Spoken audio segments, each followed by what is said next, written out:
Anon's a villain again. Written by Yellowtail. Epilogue. I don't know. Celestia sighs as she looks at the new taxation laws. Anon, I know you said that these work, and there is plentiful evidence that it does. Celestia stops to slam her hooves on the desk. But why does rhyming taxes work? How have you figured this out? Celestia sits back as I stand before her. Well, to answer that question, we'd have to talk about parallel universes. I say simply. However, before I can incite my big brain wisdom, the door to our office slams open as Bones rushes in. Sir, we have a problem, he yells. I sigh. And I ask. It's someone that looks like you, sir, he says. I pause and slowly turn to him. Where? I ask seriously. Bones, Celestia, and I run out of my castle and gawk as we see a strange sight. A lone man hunched over, twitches as a crowd is around him. Various ponies murmur amongst themselves as they watch him. He doesn't look like me, at least not specifically. For starters, he's taller and a bit more bulkier. He's wearing a red jacket and his pants are black and baggy. He looks up at me, and I shuddered from his icy glare. Hello? He stops, closes his eyes, and growls before slowly standing up straight. He clears his throat and opens his eyes again. I heard my gaze. Hello, he says, much more calmly than last time. I am going to conquer this dimension. The silence reigns as I stare down this new threat. Silent, smart, like the others. Tell me. He stops, and his arms start stretching. His fingers extend, thinning out and morphing into metallic claws. His eyes glow red as he stares back emotionless. How long will you last? He asks. Suddenly, his arms surge towards me. However, an electric field sparks around me immediately, and the arms come in contact. Just as suddenly, the electricity races through the appendages, and the man tenses up before yelling out. His arms spaz out, with no rhyme or reason as he flails about. Perhaps should have thought about getting rubber, I comment. After a moment, the man retracts his arms and crouches, shaking. Celestia is still behind me, nervously keeps an eye on him. I'd leave, because if you don't, your boy's about to fry like a freak chicken. The man growls and looks up at me. He looks annoyed rather than angry.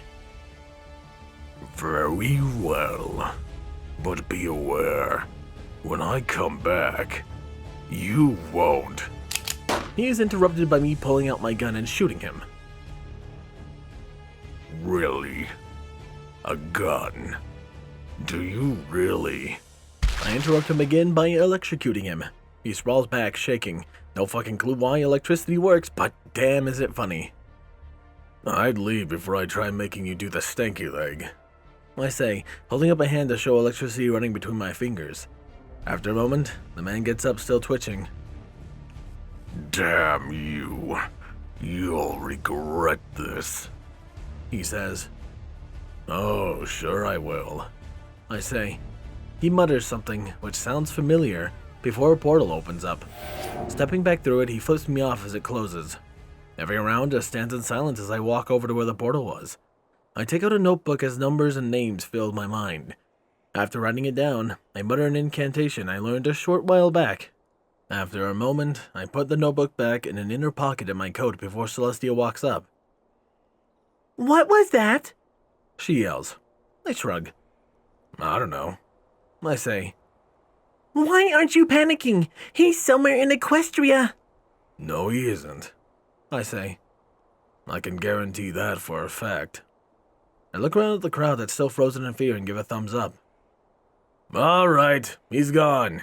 Go back to your daily routine. Everyone glances around before uneasily going back to what they were doing. Celestia spins me back to face her, glaring. You, me, talk now, she says. I sigh. Come on, then. Let's head back inside. I'd rather... What the heck was that? Twilight yells, running up to us. I'm just... What? Shut up and come with me. I have something to tell y'all. With that, I walk back towards the castle as the two princesses look between each other. I yawn as Celestia and Twilight impatiently wait for me to start the conversation in my throne room. Well? Twilight asks. I hold up a finger. Not yet, I say. The silence reigns for another minute before Celestia sighs. Anon, what are we waiting for? She asks. As soon as she says that, Franks bursts through the door and runs over to me as I lean back and turn on the massage chair. He offers me a single mini soda can. You know, the soda cans that are thinner and shorter? Yeah, those. I pop it open and take a sip. Alright, so, about a year or two ago, before I had conquered Equestria the first time, I found a book. I say. Book? What? Celestia starts, but Twilight face hooves. The voodoo book, she mutters. Yep, I found the voodoo book. That's how I got electric powers. However, I also got another power I never told you guys. I say. Well, power is a bit of a strong word. It's more like a neat trick. The pony's eyes widen. You had another power? What? When? Twilight yells. I snicker. I used it about 3 times before someone told me to stop. However, it was fun while it lasted. I say. Anon, what did you do? Celestia asks with a bit of fear. I hop dimensions. I reply. Silence reigns for a moment as my words sink in.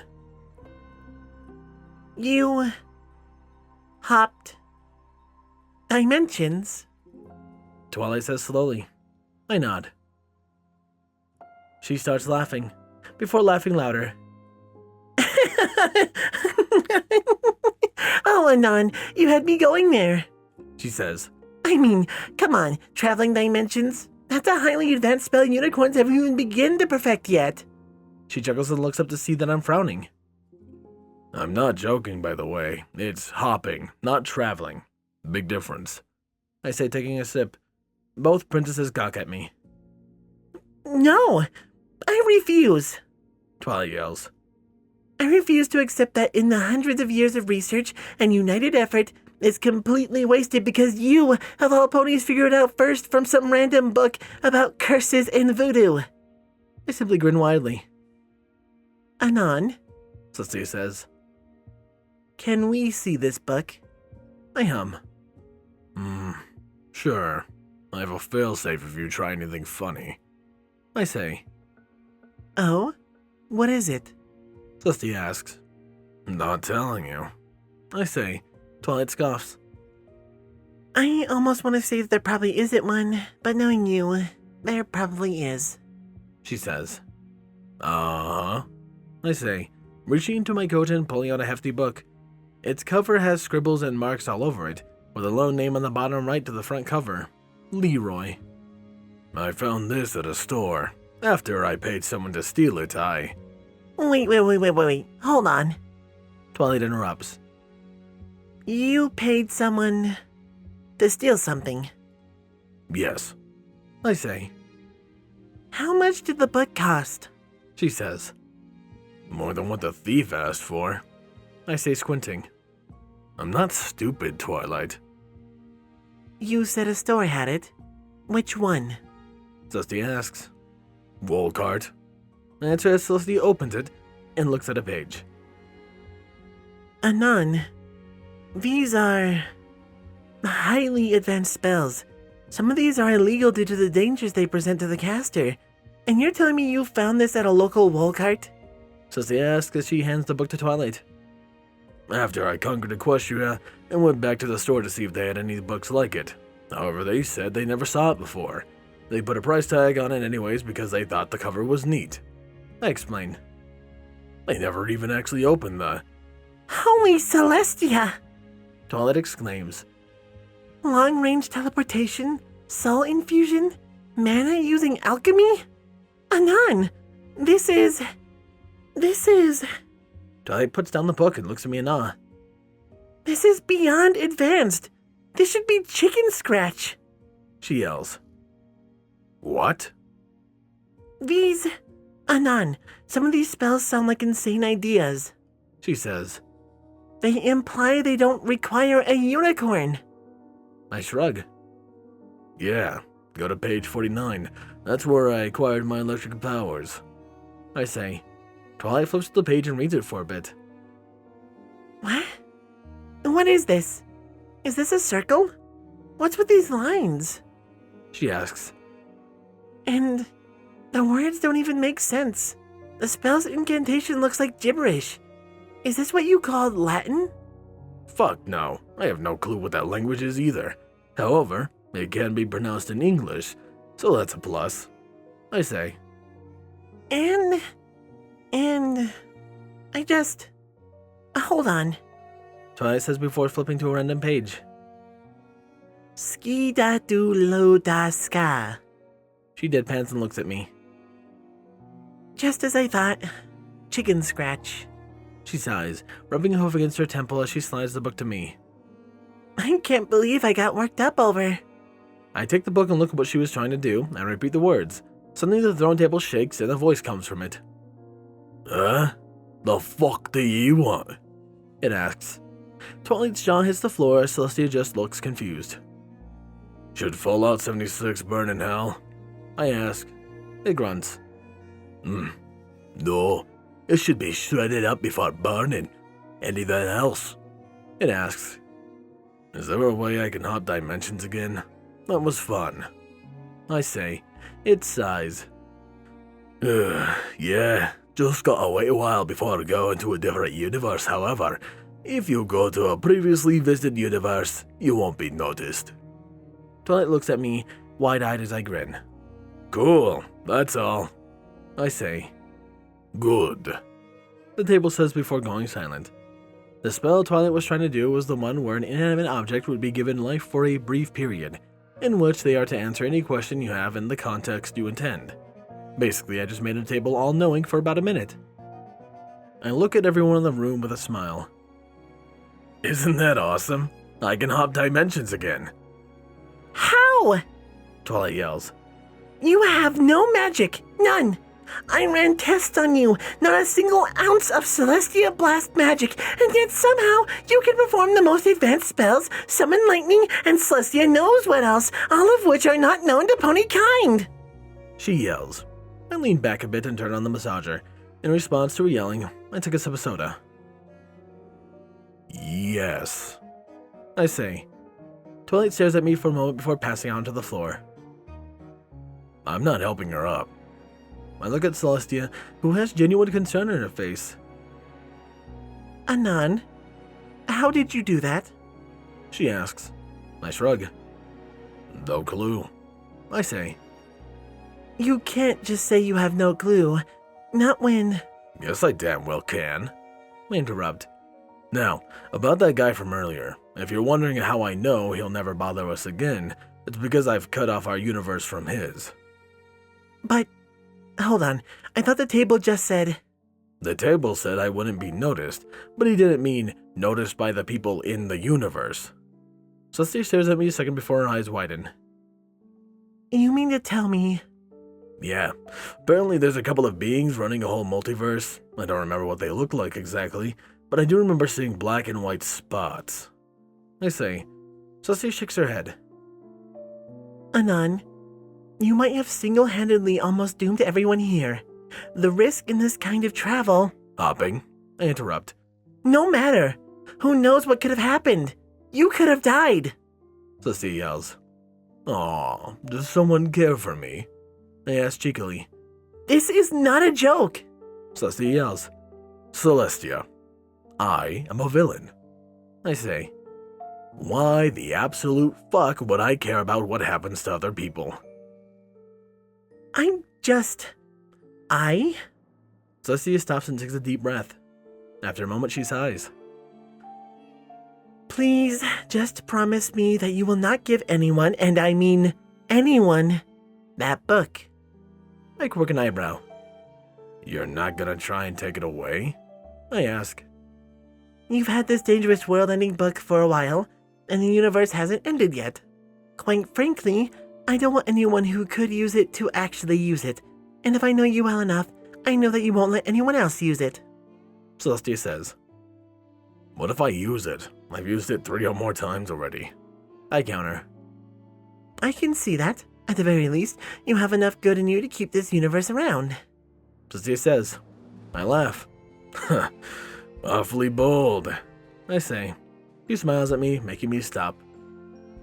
No, I trust you, she says. I frown and deadpan at her. Believe it or not, after seeing how you've accidentally helped others, I think you're rather... I cross my arms. What? I ask. Nice. Of course, one would have to get to know you, but you're nice in the end, she says. I furrow my brow. Fuck no, I'm not. Celestia laughs. Look around you, Anon. You've stabilized 2 countries, albeit forcefully, but you managed to make everyone, what's the phrase, step up their game? Celestia takes a moment to laugh. In all my years, I have never seen a villain help others so much, accidentally or otherwise. I huff. That's because there's no world to terrorize, then it'll be pointless. I say. Celestia rolls her eyes. You keep telling yourself that. I'm starting to think. Bones! I yell. Bones walks in, saluting. Please escort Celestia and Twilight out, but since Twilight's asleep, you'll have to put her somewhere other than the ground. I'm certain the dumpsters are good enough. I say. Celestia deadpans at me as Bones salutes. Yes, sir. Come along now, Celestia. Bones says. Celestia sighs but smiles. Very well, Anon. Until next time, she says. She gets up as a couple of guard dogs come in and grabs Twilight. As they walk out, Celestia waves by with a wing before the door closes.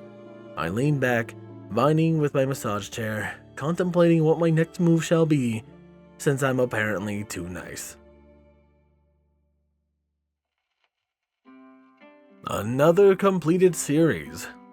There is one more sequel that I plan on doing, called Anon's a Villain Because of a Bet, which is longer than this one, surprisingly. But I'll be getting to that one a little later, either until A, I find some new art for a thumbnail, or B, I commission some more art. Whichever one comes first, I'll figure it out eventually, but hey, another series completed. I would like to thank my Titan tier donationer, Patreon, Maverick. I appreciate your support so much, man, and I hope you've enjoyed the series so far, until I pick up the next one. That aside, however, I would like to thank all my other Patreons. Thank you, my tier 1s, Chase Lemaster, Jason, Squall, Windfeather, Lunar Gaze, 8th Day of Night, Starlight Blaze, Hyperlink, 9game, Rain Flicker, Redeemer of Dark, and Dreamless Portal. My tier 2s, Captain Blueshadow, The Animated Ghost, HKH4, AK Texture, Sword Brother Mordred, Danish Dash, Nocturne, DJMX 2000, Papa Lennon, and Can Panzer. And of course, a large thank you to my Titan tiers, Dark Guardian, the requester of this series, Maverick, and Silent Titan. I appreciate your guys' support so much and it means a ton to me. That aside, however, this has been Fireheart. Have a wonderful day.